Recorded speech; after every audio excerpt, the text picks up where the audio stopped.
I didn't actually mean to finish 7 books in the month of February, but I surprised myself and I actually read 7 books for the month of February. Good job. Good job, Nicole. Hey everyone, my name is Nicole. Welcome back to my channel, or welcome if you're new here. Today we're going to be talking about the February reads that I had and my March TBR hopefuls. So for the month of February, I read about fake dating chaos, to magical assassins, to children fighting to death, and to an unhinged woman contemplating about murder. And that was all in 1 month. Well, it was a short month though. So let's start in unpacking the books that I read for the month of February and the books I'm risking my sanity on this March. So first book on my February reads is Accidentally Yours by Christina Lauren. I rated this book a 3.5 out of 5 stars. This book is a workplace enemies to lovers rom-com that starts with an accidental email confession. The FMC drunkenly sends a very honest email to the wrong person.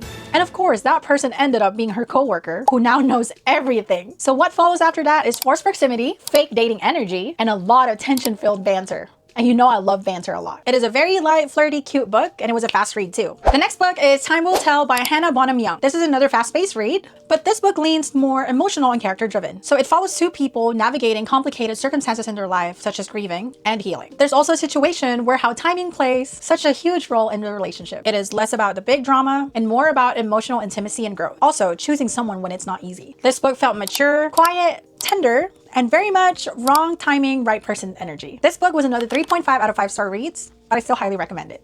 Next book is The Queen of Shadows by Sarah J. Maas. This was a 5 out of 5 star reads, and this is where the Throne of Glass series fully shifts into political fantasy warfare. Selena Sardothian returns to Rifthold not just as an assassin, but with a mission. She's building alliances, confronting old enemies, and reclaiming her power. There are secret identities, rebellion planning, devastating reveals, and some of the best character reunions in the series. The tension on this book, it was constant. The character development, insane, and the stakes finally massive. This book felt very strategic and ruthless in the best way.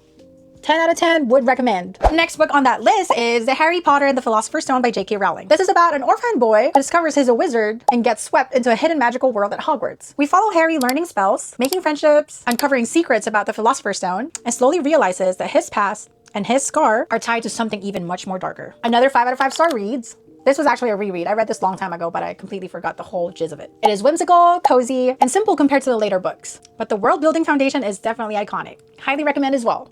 Next book is The Hunger Games by Suzanne Collins. I am mad at myself for waiting 18 years to pick up this book. I've seen the movie itself, but I haven't read the book, so I decided to read it, and holy shit. I definitely agree with the people saying that book is better than movies. So this book, in a dystopian future, Katniss Everdeen, the FMC on this book, fight to death competition. In this book, the capital forces children from each district to compete in a brutal arena as a punishment and control. But what makes this book powerful is not just the survival. It's the propaganda, the manipulation, and Katniss being turned to a symbol she never asked to be. Reading this as an adult, the political commentary hits way harder. 10 out of 10, go pick this up, read this please. Next book I read for the month of February is You'd Look Better as a Ghost by Joanna Wallace. This is a dark comedy thriller energy. This was a 4 out of 5 stars for me. Our FMC in this book is spiraling, grieving, and deeply resentful. And she starts fantasizing about getting rid of the people who wronged her. It plays with unreliable narration, intrusive thoughts, and a very dry, biting humor. It isn't comfortable in a way that is intentional. You're not really supposed to be rooting for her, but you also kind of understand her why she's like that. This book is like female rage, but make it satirical.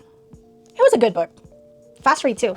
And the last book I read for the month of February is Violet Thistlewait Is Not a Villain Anymore by Emily Kremfaltz. This book follows a former villain trying to rebrand herself as a hero. Violet, which is the FMC on this book, was a feared, dramatic, and morally questionable character. And now she's trying to convince everyone that she's changed, while still struggling with the instincts and the reputation of her past. The story explores guilt, identity, and what it actually takes to earn redemption when no one trusts you.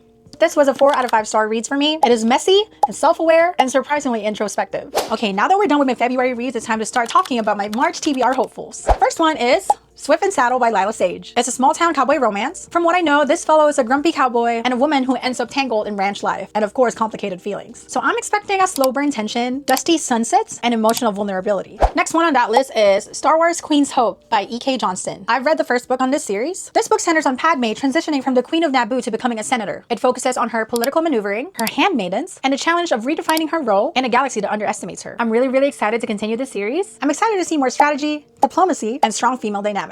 Next book on my March TBR is Dowry of Blood by S.T. Gibson. I recently just got this on a $5.99 book sale from Book Outlet. This is supposed to be a gothic retelling of one of Dracula's brides. It is written as a series of letters and explores an abusive and manipulative marriage from the bride's perspective. So I'm expecting lush prose, power dynamics, and reclaiming autonomy. This might actually emotionally destroy me, but we'll see. Next book on my March TBR hopeful is Five Found Dead by Sulari Gento. This is actually an advanced reader's copy I got last year, but I haven't read it yet. So this was published on August 19, 2025. This book is about a locked room mystery vibes. So there's a group of writers who gathers for a retreat, and then people started dying. There's isolation, secrets, suspicions. Literally, no one knows why people are dying. Now everyone is a suspect. So basically the main character and another friend of his starts investigating their crime, and we'll see if they actually solve it. If this delivers a classic whodunit situation, then I'm definitely gonna be obsessed. Next one on my March TBR hopefuls is Heartless Hunter by Christina. I don't even know if I'm saying the last name correctly. So this book is a fantasy enemies to lovers with a witch hunter. So the book is about a powerful female lead hiding magic while falling for someone who's sworn to destroy her kind. I've heard so many good things about this book on Book Talk, and a few of my friends actually recommend me to read this one. So we'll see if I get to this point. I might even up it up and bump it on my list. So the last book on my March TBR hopeful is The Irresistible Urge to Fall for Your Enemy by Bridget Knightley. The title alone, I'm already obsessed. This is supposed to be a fanfic of Draco and Hermione from Harry Potter. From what I've heard on TikTok, this leads into intense chemistry between two rivals who absolutely should not be together, but the attraction is unavoidable. If this gives me longing, slow burn, and emotional damage, I'm definitely in. I am really excited to read this book. Okay. Those were all the books that I'm planning on reading and the books that I read last month. February had rage, romance, fantasy, dystopia, dark humor, and childhood nostalgia. March could be a soft cowboy romance vibes or emotional devastation. We'll see. So let me know in the comments below, have you read any of the books that I mentioned? If yes, comment down below which one should I read first. Which March book do you think will destroy me? Because at this point, I don't really trust myself. Anyways, okay, bye. Thanks for watching.